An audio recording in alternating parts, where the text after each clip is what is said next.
కలిసి ప్రార్థన చేయండి. మీ రెండు చేతుల పైకి ప్రార్థన చేయండి. సునీతమ్మ కూడా నేను పిలుస్తున్నారా?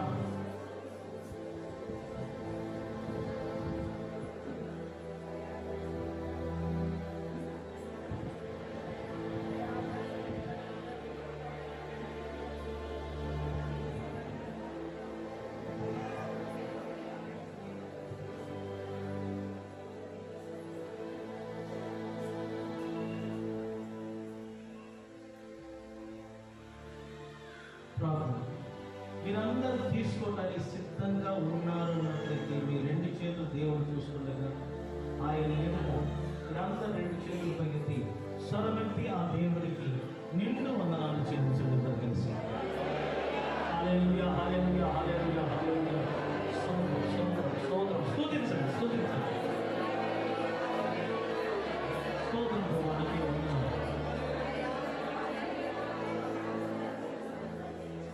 తండ్రి నీకు వందనాలు. 2000 సంవత్సరాల క్రితం నీ కుమారుడైన యేసుక్రీస్తు తన శరీరమును మా కొరకు విరగకొట్టి తన రక్తమును శిలువ మీద ద్వారా చేశాడు. ఇదిగో ఇది నన్ను జ్ఞాపకం చేసుకునే నిమిత్తము వీటిని చెయ్యుడి అన్నాను. అవును తండ్రి, నీవు చెప్పినట్లుగా ఈ శరీరమును మీ రక్తమును తిని త్రాగుతున్నాం. కానీ తిని త్రాగుటకు ముందు మమ్మల్ని మేము పరిశోధించుకోవాలని పరిశుద్ధాత్మ ద్వారా పౌలు సెలవిచ్చాడు. ఎందుకనగా వీటిని తిని త్రాగుతున్నప్పుడు అపరాధులుగాను, రోగులుగాను, బలహీనులుగాను మీలో అనేకులు నిద్రించుతున్నారని వాక్యం రాయబడింది. కాబట్టి ప్రభు సంఘంలో ఉన్న మత్స రాకు వీటన్నిటిని బయటికి తీయటకు ఇదిగో నేను కఠినముగా మాట్లాడుతున్నాను. ఈ కఠినపు మాటలకు ప్రతి బిడ్డల హృదయం యేసు నామమున నలగొట్టబడినట్లు మీరు అద్భుతాలు చేయగల కార్యాలు జరగనీయండి ప్రభు.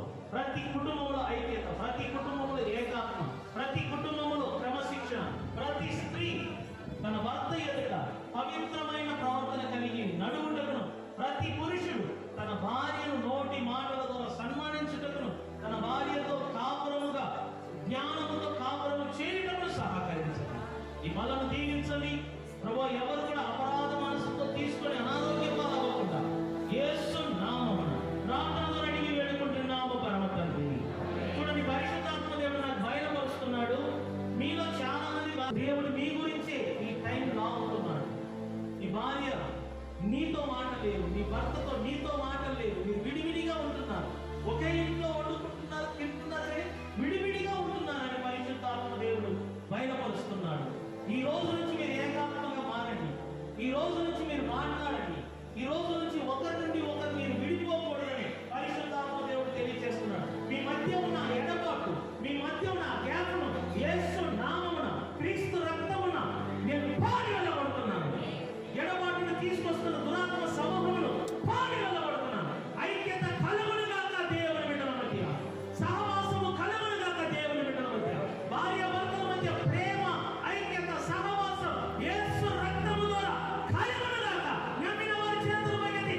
ఒకసారి చేతులు పైకెత్తి దేవాతి దేవునికి మహిమ ఘనత ప్రభావములు కలుగునట్లుగా మన రెండు చేతులు పైకెత్తి స్వరమెత్తి ఆ దేవునికి స్తోత్రములు చెల్లించుదాము.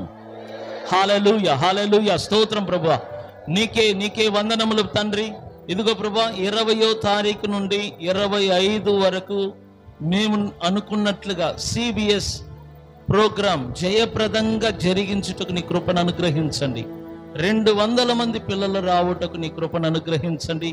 ప్రతి దినము మధ్యాహ్నము వారికి మంచి భోజనం పెట్టుటకు సహాయం చేయండి. అందరికి కూడా మంచి మనసును దయచేసి ప్రతి ఒక్కరు చేతులు వేయుటకు సహకరించండి. 25 సాయంత్రం ప్రభువా, ఆ యొక్క VBS కార్యక్రమం ముగింపు రోజు సందర్భంగా మంచి ప్రోగ్రాం ఏర్పాటు చేసుకొని సంఘమంతటా కలిసి భోజనము కార్యక్రమాన్ని ఏర్పాటు చేసుకోవటానికి నీ కృపను అనుగ్రహించండి. అలాగనే తండ్రి, ఇప్పుడు వినబోతున్న వాక్య భాగము ద్వారా మీరు మా అందరితో మాట్లాడండి. మాకు అవసరమైన మాటలను దయచేయమని ప్రభువైన యేసుక్రీస్తు నామమున ప్రార్థన ద్వారా అడిగి వేడుకుంటున్నాము పరమ తండ్రి, ఆమేన్. గట్టిగా దేవుని స్తోత్రం చెప్దామా?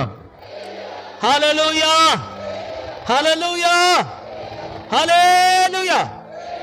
కూర్చోండి.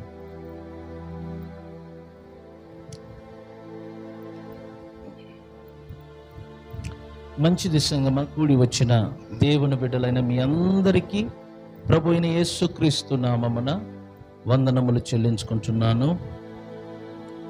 ఈరోజు దేవుని వాక్య భాగము మత్తయి సువార్త 6వ అధ్యాయము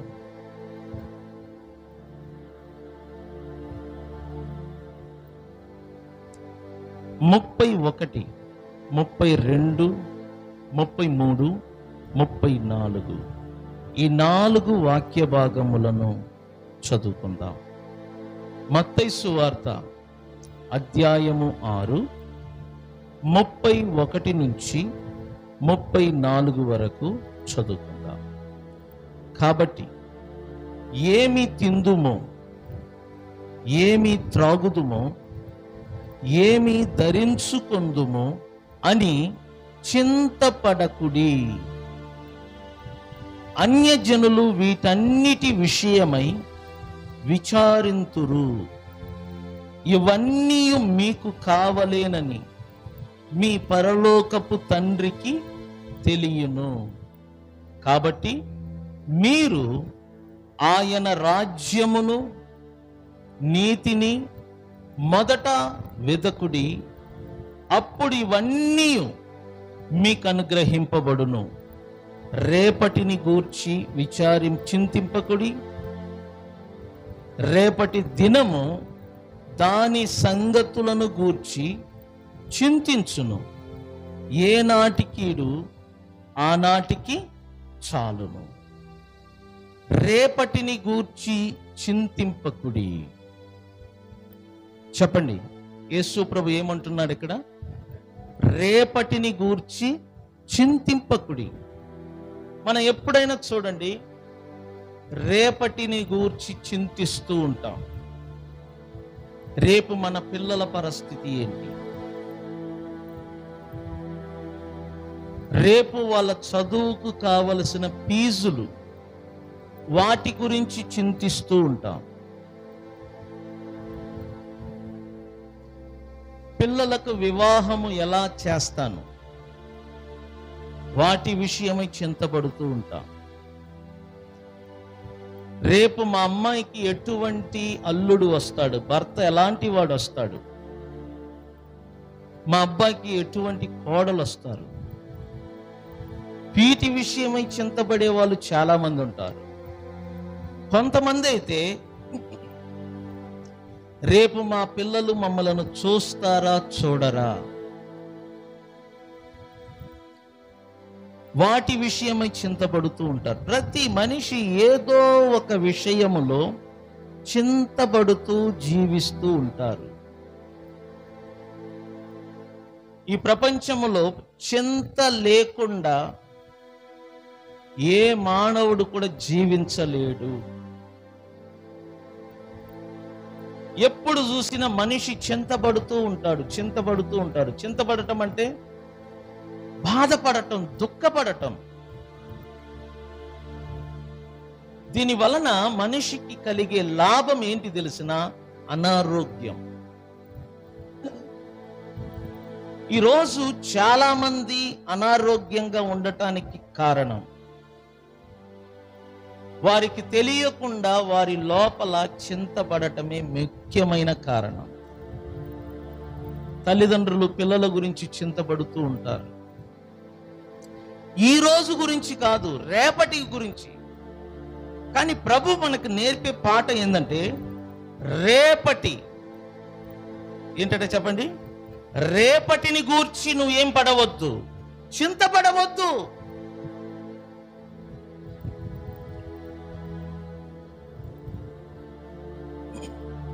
రేపటిని గూర్చి చింతపడవద్దు. రేపు కరెంటు బిల్లు కట్టాలా, దానికోసం ఈ రోజే చింతపడుతూ ఉంటారు. వచ్చే వారము లోన్లు కట్టాలా, ఈఎంఐ కట్టాలా, ఇప్పటి నుంచి చింతపడుతూ ఉంటారు.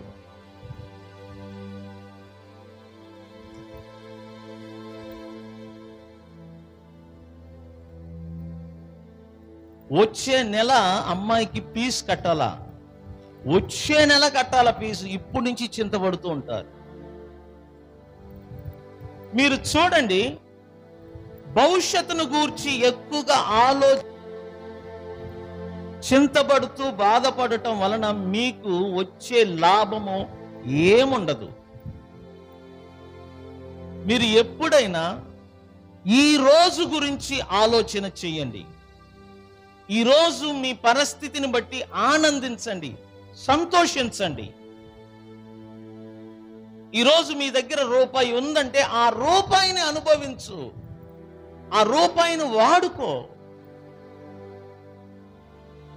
ఈరోజు మీ ఇంట్లో కేజీ బియ్యం ఉందంటే దాన్ని వండుకొని తిని తృప్తిగా ఉండు. కొంతమంది ఏం చేస్తారంటే ఆ కేజీ బియ్యాన్ని ఈరోజు వండరు. ఎందుకు అని అడిగితే రేపు వండుకోవచ్చులే, ఇప్పుడు వండుకుంటే రేపు సంగతి ఏంటి?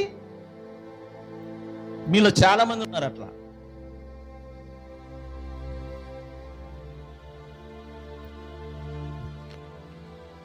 ఒక ఆయన వచ్చాడు నా కాడికి, అయ్యా మీకు ఇవ్వాలనుకున్న కోడిని ఒకడు దొంగతనం చేశాడయ్యా. ఎప్పుడు అనుకున్నాం? నెల ముందు అనుకున్నాం. నెల ముందు ఒక్క రోజైనా ఇచ్చుంటే కోసుకొని తినేవాడినిగా. ఎప్పుడు వచ్చి చెప్తున్నాడు? చెప్పు రాము, ఎప్పుడు వచ్చి చెప్తున్నాడు? ఎవడు దొంగతనం చేసి వాడు కోసుకొని తిన్న తర్వాత మీకు ఇవ్వాలనుకున్నాడట. ఇంకొక విశ్వాసం వచ్చింది, అయ్యా ఒక పుంజు కనబడట్లేదయ్యా, అది దొరికితే గుడికి తీసుకొని వస్తాయా. పుంజు పోతే మళ్ళా దొరుకుద్దా? నేనన్నాను నవ్వుతూ, అది దొరికేది లేదు, నేను కోసుకొని తినేది లేదు. మన వాళ్ళందరూ చూడు ఎట్లయినా వదులుకుంటారే కానీ ఉన్నప్పుడు తీసుకురారు. ఇంట్లో పెరుగు ఉంటుంది, ఇంట్లో పాలు ఉంటుంది, ఇంట్లో నెయ్యి ఉంటుంది. ఈరోజు ఎంజాయ్ చేసుకొని పెరుగు, నెయ్యి, ఊరగాయ అన్ని కలుపుకొని తినొచ్చుగా. ఈరోజు తింటే రేపు సంగతి ఏంటి? రేపటి గురించి ఆలోచిస్తూ ఈరోజు పిల్లలను పస్తు పెట్టే తల్లిదండ్రులు చాలా మంది ఉన్నారండి. నేను చెప్తున్నాను, ఎందుకంటే వీళ్ళకు ఒక చింత, ఈ రోజే తింటే రేపు ఎట్లా, ఈ రోజు ఖర్చు పెడితే రేపు ఎట్లా. వీళ్ళు చాలా మంది ఉంటారు. ఈ విధంగా పిసినారితనం వలన ఆరోగ్యాన్ని పాడు చేసుకుంటారు, పిల్లల జీవితాలను కూడా మీరు పాడు చేసుకుంటారు. ఎందుకు ఈ పిసినారితనం వస్తుంది తెలుసా? రేపటిని గూర్చిన చింత. ఈరోజు ఖర్చు పెడితే రేపు సంగతి ఏంటి? ప్రభు ఏమంటున్నాడంటే, రేపు సంగతి గురించి నువ్వు ఎందుకు ఆలోచిస్తున్నావు? రేపటిని గూర్చి ఆలోచన వద్దు. ఎందుకంటే ఈ రోజు బ్రతుకుతున్న నీవు రేపు ఉంటావో చనిపోతావో నీకు తెలియదు. కాబట్టి బ్రతికి ఉన్నప్పుడే నీ కుటుంబముతో సంతోషంగా గడుపు, బ్రతికి ఉన్నప్పుడే సంతోషంగా భోజనం చేయి, బ్రతికి ఉన్నప్పుడే చర్చికి రా, బ్రతికి ఉన్నప్పుడే రూపాయిని నీ కోసం, నీ పిల్లల కోసం, నీ కుటుంబం కోసం ఖర్చు పెట్టు. చాలా మంది వారు తినరు, పిల్లలకు తినపెట్టరు, డబ్బును దాచిపెట్టుకుంటా ఉంటారు. దాస్తూ దాస్తూ దాస్తూ దాస్తూ ఉంటారు. ఏదో ఒక దెబ్బ తగిలి ప్రాణం పోతుంది. ఆ డబ్బు ఎవ్వరికి ఉపయోగపడదు. రేపటిని గూర్చి ఆలోచన వద్దు. రేపటిని గూర్చి చింతపడవద్దు సంగమా. యేసు ప్రభు ఆ మాట ద్వారా మీతో మాట్లాడుతున్నాడు. ఆయన ఏమంటున్నారు చూడండి, రేపటిని గూర్చి చింతింపకుడి. రేపటి దినమంట దాని సంగతులను గూర్చి ఏం చెయ్యును, చింతించును. ఏనాటి కీడు ఆనాటికి చాలు. అంటే ఈ రోజు నీ దగ్గర ఏమున్నదో దానిని బట్టి ఆనందించు.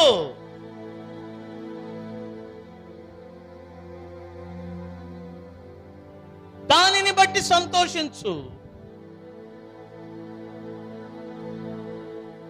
రేపటిని గురించి, ఎల్లుండి గురించి, వచ్చే వారం గురించి, వచ్చే సంవత్సరం గురించి పిల్లలు ఇప్పుడే పుట్టుంటారు. కొంతమంది అయితే పిల్లలు ఇప్పుడే పుట్టుంటారు.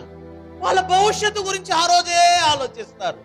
పుట్టి గంట కూడా అవదు, వీళ్ళకి పెళ్లి ఎట్ట చేయాలా, వీళ్ళకి ఫీజులు ఎట్ట కట్టాలా, వీళ్ళకి బట్టలు ఎట్ట కొనాలా, వీళ్ళకి ఇండ్లు ఎట్ట కట్టుకోవాలి. ఏది పుట్టిన రోజే.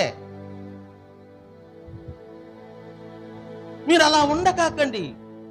జీవితం అనేది చాలా విలువైనది. ఏమి తిందుమో, ఏమి త్రాగుదుమో, ఏమి ధరించుకొందుమో వాటిని గూర్చి చింతింపకుడి. అన్యజనులు వీటన్నిటి విషయమై ఏం చేస్తారంట, విచారిస్తారు. అంటే ఏంటి, అన్యజనులకు మాత్రమే వీటి విషయమై చింత కలిగి ఉంటారంట, దేవుని బిడ్డలు కాదు. నేను అడిగే ప్రశ్నకు సమాధానం చెప్పండి. నేను దేవుని బిడ్డను అన్న వాళ్ళందరూ చేతులెత్తండి. చేతులెత్తండి. అట్లా కాదు, రెండు చేతులు గట్టిగా ఎత్తండి చూద్దాం. నేను దేవుని బిడ్డను అన్న వాళ్ళు నమ్మకంతో, ఫుల్ కాన్ఫిడెన్స్ తో చేతులెత్తండి. దేవుడు మీతో చెప్తున్నాడు, మీరు దేవుని బిడ్డలైతే మీకేముండకూడదంట. మాట్లాడండి, ఏముండకూడదు. గట్టిగా చెప్పండి, ఏముండకూడదు. చింత. నేను చెప్తున్నాను చూడండి, రేపటి దినమును గూర్చి చింతింపకుడి. ఎందుకంటే మీరు దేవుని బిడ్డలు, మీరు అన్యజనులు కాదు. మీరు దేవుని ఎరిగిన వాళ్ళు, మీరు దేవుని బిడ్డలు. దేవుని బిడ్డలకు చింత ఉండకూడదు. ఏమి త్రిందుమో, ఏమి త్రాగుదుమో, ఏమి ధరించుకొందుమో వీటి విషయమై దేవుని బిడ్డలు ఎప్పుడు కూడా చింత కలిగి ఉండకూడదు. చింత దేవుని బిడ్డలకు ఉండకూడదు. అది అన్యజనులకు మాత్రమే ఉండవలసిన ఒక గుణ లక్షణం. మీరు అడుగుతారు, చింత లేకపోతే ఎట్టండి, రేపటి గురించి ఆలోచించకపోతే ఎట్టండి, పిల్లల భవిష్యత్తు గురించి ఆలోచించకపోతే ఎట్టండి? బైబిల్ ఏమంటుందో తెలుసిన, ఇవన్నీ మీకు కావలేనని మీ పరలోక తండ్రికి తెలియను. దేవునికంట మీకు ఏమేమి కావాలనో అవన్నీ దేవునికి తెలుసంట. నేను అనుకుంటాను, నేను చనిపోతే నా పిల్లలు ఏమవుతారు? నేను అనుకుంటాను, నేను చనిపోతే నా 3 పిల్లలకు ఎటువంటి భవిష్యత్తు వస్తుంది? నేను చనిపోతే నా 3 పిల్లలకు వివాహాలు ఎవరు చేస్తారు? నా ఉద్దేశం ఏంటి? నేను ఉంటేనే నా పిల్లలకు బ్రతుకు, నేను ఉంటేనే నా పిల్లలకు వివాహం చేస్తానని నేను అనుకుంటున్నాను. కానీ యేసు ప్రభు ఏమంటున్నాడు తెలిసిన, నేను ఉన్నా లేకపోయినా మా పిల్లలకు జరగవలసిన ప్రతి మంచిది దేవుడు చేస్తాడంట. స్తోత్రం చెప్పండి. ఇప్పుడు మా నాన్నగారు చనిపోయారు. ఆయన గారు కూతురు అంటే మా చిన్న చెల్లి. మా నాన్నగారు చనిపోయినా కూడా మా చెల్లికి వివాహం జరిగిందా లేదా? చాలా మంది ఏమన్నారు తెలిసిన, మీ నాన్నగారు ఉన్నా ఇంత ఘనంగా చేసి ఉండకపోవచ్చు. అప్పుడు నేనేమన్నాను తెలిసిన, ఇదంతా దేవుని కృప. నేనున్నా లేకపోయినా, మా నాన్నగారు ఉన్నా లేకపోయినా, ఈ భూమిలో పుట్టిన ప్రతి మనిషికి ఏది అవసరమో, ఏది కావలేనో పరలోకమందున్న తండ్రికి తెలుసంట. స్తోత్రం చెప్దామా? మనం అనుకుంటాం, అమ్మో నేను గుడికి వస్తే ఎట్లా అండి, మా అమ్మో స్త్రీలు అనుకుంటారు. ప్రతి శుక్రవారము స్త్రీల గుడికి వెళితే నా పిల్లలకి నేను ఫీజు ఎట్ట కడతాను? ప్రతి ఆదివారము నేను గుడికి వెళితే పని మానేసుకొని నా పిల్లలకు ఫీజు అంటే దీని అర్థం ఏంటి? ఈయన గారు పనికి వెళితేనే పిల్లలకు ఫీజు అంట. ఈయన భ్రమపడుతున్నాడు. ఇతను ఉన్నా లేకపోయినా ప్రతి మనిషికి కావలసిన వాటిని దేవుడు చేస్తాడంట. నమ్మిన వారు స్తోత్రం చెప్పండి, గట్టిగా స్తోత్రం చెప్పండి. ప్రియులారా, దేవుడు అంటున్నాడు, దేవుడంట వర్షాన్ని మంచి వారి మీదను కురిపిస్తున్నాడంట. చెప్పండి, చెడ్డవారి మీదను ఏం చేస్తాడంట? అట్లాగనే సూర్యుడిని కూడా మంచి వారి మీదను చెడ్డవారి మీదను దేవుడంట ఉదయింపజేస్తాడంట. నేనేమంటున్నానంటే, మన ప్రతి అవసరతలు, మన ప్రతి అక్కరలన్నీ పరలోకమందున్న తండ్రికి తెలుసు. దేవుడు ఎవరు తెలుసునా? మన తండ్రి. ఆయన మనకు తండ్రి అయి ఉన్నాడు. నా అక్కరలు ఆయనకు తెలుసు, నా అవసరతలు ఆయనకు తెలుసు. రేపు నా పిల్లలకి ఏం కావాలనో నాకంటే పరలోకమందున్న తండ్రికి బాగా తెలుసు. 10 సంవత్సరాల తర్వాత నా బిడ్డలకు ఏం కావాలనో నాకంటే పరలోకమందున్న తండ్రికి బాగా తెలుసు. నన్ను అడిగితే కన్న తండ్రి అయిన నాకంటే పరలోకమందున్న దేవునికి బాగా తెలుసు మా పిల్లల యొక్క అవసరతలు, అక్కరలన్నీ. నేనేమంటున్నానంటే, మీరు ఏ విషయమై చింతపడకుడి, మీ భారమును దేవుడి మీద మోపి ఆయన సన్నిధికి రండి. స్త్రీలరా, పురుషులు, మీ భారమును దేవుని మీద మోపి ఆయన సన్నిధికి రండి. మీ పిల్లలకు ఎటువంటి భవిష్యత్తు కావాలను, మీ పిల్లలకు ఎటువంటి జీవితం కావాలను, మీ అమ్మాయికి ఎటువంటి భర్త కావాలను, మీ అబ్బాయికి ఎటువంటి భార్య కావాలను దేవునికి తెలుసు. దేవుని బిడ్డలకు దేవుడు ఎప్పుడు కూడా మంచి చేస్తాడు. ఆయన అన్నాడు కదా, ఇవన్నీ చెప్పండి, ఆ మాటను అందరు కలిసి చెప్పండి, ఇవన్నీ మీకు కావాలేనని మీ పరలోకపు తండ్రికి తెలియను. కాబట్టి మీరు ఆయన రాజ్యమును, ఆయన నీతిని మొదట వెతకుడి, అప్పుడు ఇవన్నీ మీకు అనుగ్రహింపబడును. ఈ మాటకు అర్థం ఏంటి తెలిసిన? ఎవరు దేవుని రాజ్యమును, ఎవరు దేవుని నీతిని వెతుకుతారో వారికి కావలసిన వాటన్నిటిని దేవుడు అనుగ్రహిస్తాడు. వారికి ఏం కావాలనో దేవుడు అనుగ్రహిస్తాడు. వారికి కావలసిన ఇల్లు, వారికి కావలసిన వాహనము, వారికి కావలసిన మంచి కోడలు, వారికి కావలసిన మంచి అల్లుళ్ళు, వారికి కావలసిన ప్రతి అవసరతలు దేవుడిస్తాడు. యేసు ప్రభు ఎప్పుడు కూడా అబద్ధం చెప్పడు. ఆయన అన్నాడు కదా, భూమియు ఆకాశము గతించిపోవును గాని ఈ నా మాటలు ఎన్నడూ. ఆయన ఏమంటున్నాడు చెప్పండి? మొదట దేవుని రాజ్యమును, ఆయన నీతిని మనం ఏం చెయ్యాలంట? చూడు, మీరు దేవుని రాజ్యమును వెతకకుండా, మీరు దేవుని నీతిని వెతకకుండా మీరు పరుగులెత్తుట వలన దేవుని వలన మీకేమీ అనుగ్రహింపబడదు. మీరు చూడండి, దేవుని మందిరానికి రాని మగపిల్లలను చూడండి, త్రాగుడు అలవాటు ఉంటుంది, సిగరెట్ అలవాటు ఉంటుంది. ఎందుకు?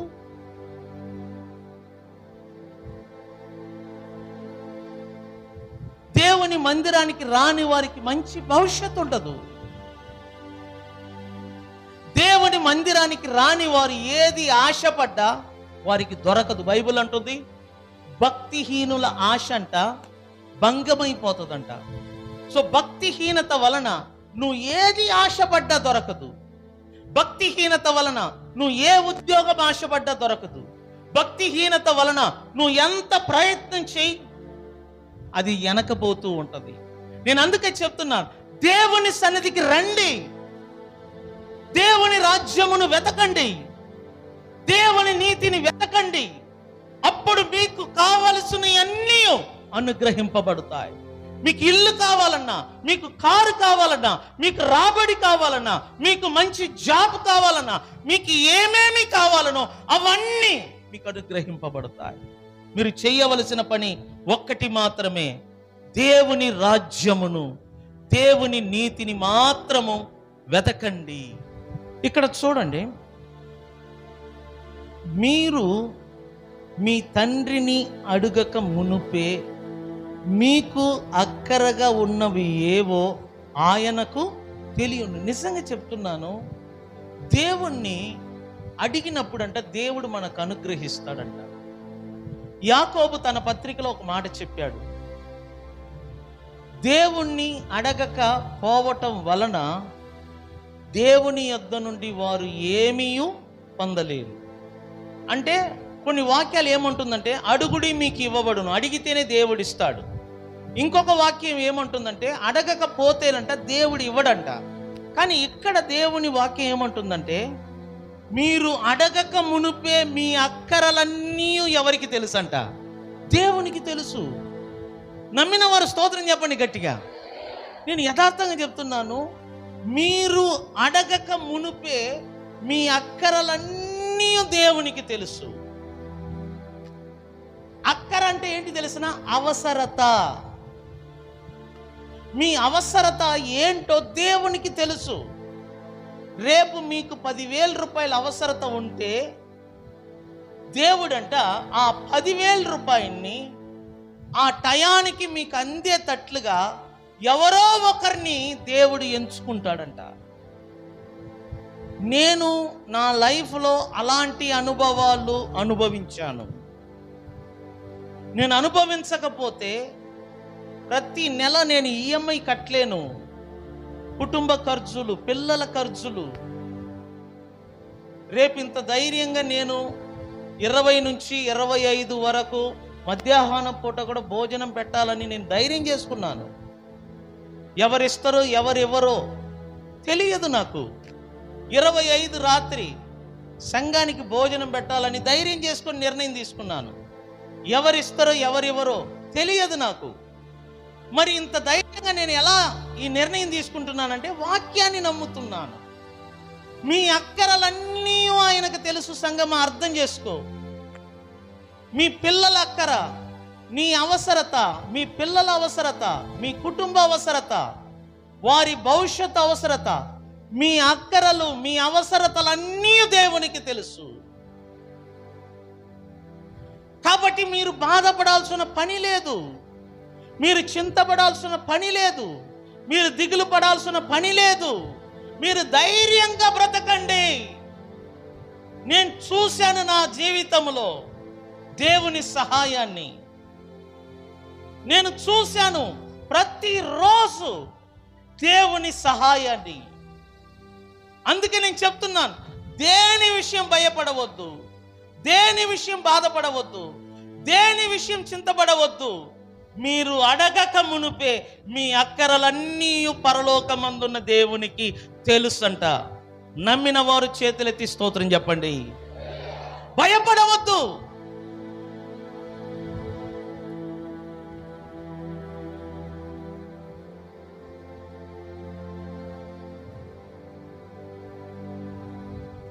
దేని విషయం భయపడవద్దు. రేపు నీకు 50,000 రూపాయలు నీకు అవసరత ఉంటే, నేను చెప్తున్నాను, నీ అవసరతను బట్టి దేవుడు తీరుస్తాడు తప్ప, నీకు అవసరత లేకుండా దేవా సహాయం చేయి, దేవా సహాయం చేయి అని నువ్వు అడిగితే దేవుడు సహాయం చెయ్యడు.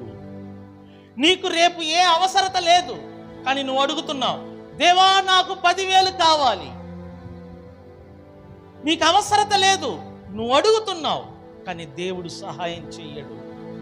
కానీ నీకు రేపు నిజంగా పిల్లలకు ఫీజు కట్టాల 10,000 రూపాయలు, అది నిజంగా నీకు అవసరత ఉంది. నువ్వు ఎవరిని అడగాల్సిన పని లేదు, దేని గురించి ఆలోచించాల్సిన పని లేదు. దేవుడంట నీకు ఆలోచన ఇస్తాడంట, ఎవరినైనా అడగమని. లేకపోతే ఇతరులకు దేవుడు ప్రేరేపణ ఇస్తాడంట, నీకు 10,000 సహాయము చెయ్యమని. నువ్వు ఆశ్చర్యపోతావు. వారంతటా వచ్చి సహాయపడతారు. నువ్వు ఆశ్చర్యపోతావు. 10,000 నాకు అవసరం అని నువ్వు అడగగానే వాళ్ళు లేదనకుండా నీకు సహాయపడతారు. ఎందుకంటే బైబిల్లో వాగ్దానం ఉంది, మనము అడగక మునుపే మన అక్కరలన్నీ పరలోకమందున్న దేవునికి తెలియను. ఇంకొక మాట నేను చూపిస్తాను, చూడండి. ఫిలిప్పీయులకు రాసిన పత్రిక 4:19.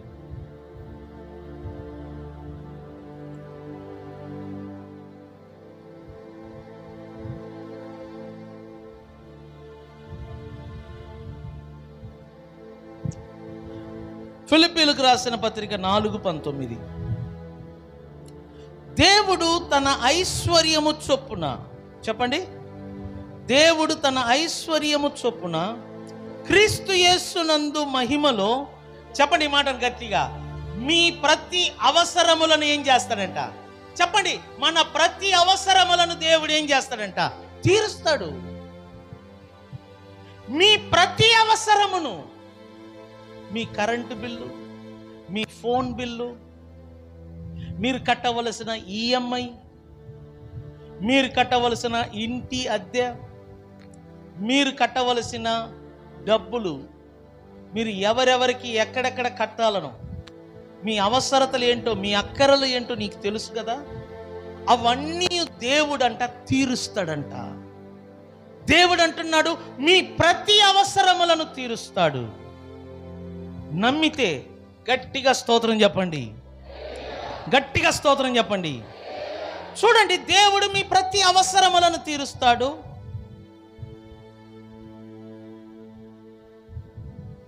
మీకు కావలసిన అన్నీ మీ పరలోక తండ్రికి తెలుసు గనుక ఆయన రాజ్యమును, ఆయన నీతిని మీరు వెతికినట్లయితే ఈ లోకములో మీకు ఏదేది కావాలనో అవన్నీ మీకు అనుగ్రహింపబడును. మీరు అడగక మునిపే మీ అక్కరలన్నీ ఆయనకు తెలుసు గనుక దేని గురించి మీరు చింతింపకుడి. అవన్నీ మీకు క్రీస్తు యేసు మహిమలో ఆయన మీకు తీరుస్తాడు. మీరు చేయవలసినది ఒకే ఒక పని. ఆ పని ఏంటో నేను చెప్తాను, చూడండి. 1 తిమోతికి రాసిన పత్రిక 6వ అధ్యాయము 17.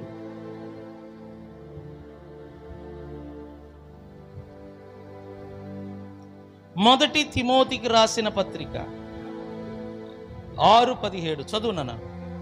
ఇహమందు ధనవంతులైన వారు గర్విష్ఠులు కాక, చెప్పండి ఏంటంట, అస్థిరమైన ధనమునందు నమ్మిక ఉంచక సుఖముగా అనుభవించుటకు సమస్తమును మనకు ధారాళముగా దయచేయు దేవుని అందే ఏముంచాలంట మనము? చెప్పండి, ఎవరి మీద నమ్మకం ఉంచాలా? నిజంగానే మనుషుల మీద, రాజుల మీద, ఎవరి మీద మనము నమ్మకం ఉంచకూడదు. దేవుని యందు మాత్రమే మనము నమ్మకం ఉంచాలి. నమ్మకము ఉంచటము అంటే మన భారమును, మన బరువును దేవుని చేతికి అప్పగించటం అని అర్థం. ఎందుకంటే ఆయన ధారాళముగా దయచేయువాడు. దేవునిలో పిసునారితనం ఉండదు. దేవుడంట ధారాళముగా దయచేస్తాడు, ధారాళముగా దయచేస్తాడు. నీకు ఎప్పుడు ఏ అవసరత ఉన్నాయి, నీకు ఎప్పుడు ఏ అక్కర ఉన్నా దేవుడు ధారాళముగా నీకు దయచేస్తాడు. నువ్వు చేయవలసినది ఒకే పని, ఆ దేవుని యందు నమ్మకం ఉంచు. నీ బరువును, నీ బాధ్యతను దేవుని మీద మోపు. అప్పుడు చూడు, నీ అక్కరలు తీర్చబడతాయి, నీ అవసరతలు తీర్చబడతాయి. ఈ లోకములో నీకు ఏమేమి కావాలేనో అవన్నీ మీకు అనుగ్రహింపబడుతుంది. మీరు సంతోషముగా, సుఖముగా అనుభవించుటట్లు సమస్తమును దేవుడు మీకు ధారాళముగా దయచేస్తాడు. మీరు చేయవలసినది ఒకే పని, ఆ దేవుని యందు మాత్రము నమ్మకం ఉంచండి. యేసునందు మాత్రము నమ్మకం ఉంచండి. ఆయన మీ రక్షకుడు, ఆయన మీ ప్రభువు. మీ కొరకు సిలువలో ప్రాణం పెట్టాడు, మీ కొరకు సిలువలో చనిపోయాడు, మీ కొరకు ఆయన తిరిగి లేచాడు, మీ కొరకు సింహాసనములో విజ్ఞాపనములు చేస్తున్నాడు, తిరిగి మీ కొరకు ఆయన రానై ఉన్నాడు. కాబట్టి ప్రియులరా, ఆ యేసునందు మాత్రమే నమ్మిక ఉంచుడి. ఏ విషయమై చింతింపకుడి అని తెలియచేస్తూ ఈ సమయాన్ని ముగిస్తాను. లేచి నిలబడతాను. మరణం యొక్క